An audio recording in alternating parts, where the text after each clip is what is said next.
are Right Edge Percussion from Ashland High School. My name is Ryan Friet, and I'm a senior. I'm Gabe, I'm a junior. I'm Jackson Williams, and I'm a sophomore. And we will be performing Stubernic by Mark IV.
How'd it feel?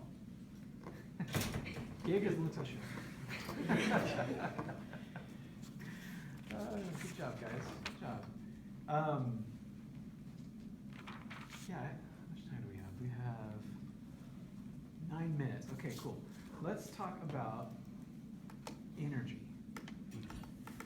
Because I think the one thing that it lacks is the main thing it lacks is a cohesive sense of what the energy around the piece is. You guys know the notes, you play it well, but there are times when I'm watching you, I'm not so sure that the way I feel like you look fits the way the music should feel. And when you know a piece at this level, that's something we're really ready to start thinking about. So, for instance, when Gabe has the big cadenza in the middle of the piece, and you guys are over here, you look really bored. So it's kind of like, I know you're trying to like stand quietly and not distract from what he's doing, but you have to remember that what you look like feeds our energy and what we feel like we're hearing. So you need to be engaged with what he's playing, even though you've heard it like 8 million times. Oh, we gotta hear him play through this again. But like be engaged in it, and it's okay to be like digging it, like visibly, like you don't want to be like that kind of thing, but be like involved in what he's playing, so that it doesn't feel too like, okay, we're just so bored with hearing this one more time. We don't want to get that kind of energy from you guys. And then at the end here, I felt like we've built up to this big unison, so that's like the big climax of the piece, right? It's finally we're hearing all three of you play in unison, or at least in octaves, and it's all totally tight and together. But what happened was it took a little bit of a tempo dip right there. So we got into it, it slowed down just a hair, but it was enough to make it feel like the energy went downshifted a little bit. So we need to make sure that doesn't happen, because the musical energy needs to be all the way to the end, right? So you're playing that part well. I feel like you guys know that really well, and it's all coordinated really well. So just make sure that either you're not too fast before it, or that you maintain enough just physical energy to push through that at the end and play all of that. So we feel like the piece goes like this all the way to the end, because that's what the piece needs to do. It kind of does this along the way, but then it does this at the end. And if it kind of goes like this at the end, we're left kind of going, oh, that's too bad. It should have really, really ramped up. So I think just a little more enthusiasm from you guys. He even writes, at 2:16, driving to the end, exclamation point. So you need to carry that in the way you play it too. And then I think when you finish the very end, I don't think this is one of those, let's freeze for 5 seconds when we finish pieces. It feels a little artificial. So I think but you need to know what you're gonna do. It also shouldn't be like, okay, we're done, So, but I think a shorter hold at the end would be more appropriate.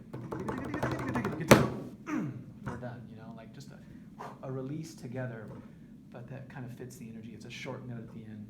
I think like freezing for 5 seconds just makes us all feel like, okay, are they, so maybe a little artificial on this one. That works on some pieces, but I think a quicker release from the piece would be good, but still an emphatic, emphatic and confident release from the piece.